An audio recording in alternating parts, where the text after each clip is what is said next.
અરવલ્લી જિલ્લામાં ફરી ચંદનચોર થયા સક્રિય।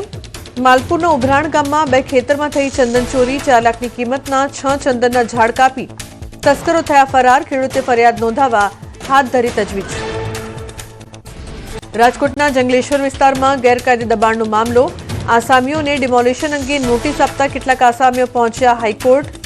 અસરગ્રસ્તોને ગુજરાત રેવન્યુ ટ્રિબ્યુનલમાં અપીલ કરવાની તક આપી। ટ્રિબ્યુનલે 90 દિવસમાં નિર્ણય લેવા આદેશ કર્યો।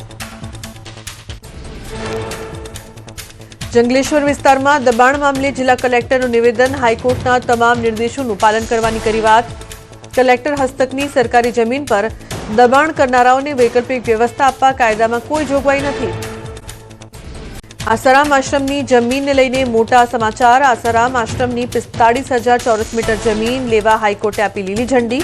મોટેરા આશ્રમ હવે આસારામની પકડમાંથી મુક્ત થયું।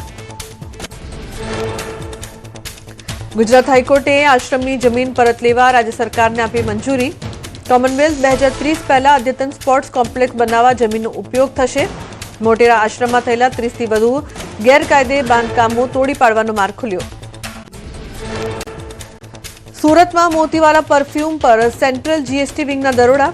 3.40 કરોડની જીએસટી ચોરી ઝડપાઈ। 10 કરોડના પરફ્યુમ ચોપડા પર દર્શાવ્યા નહીં। ચોપડા પર દર્શાવ્યા વિના વેચાણ થયું હોવાનું તપાસમાં બહાર આવ્યું।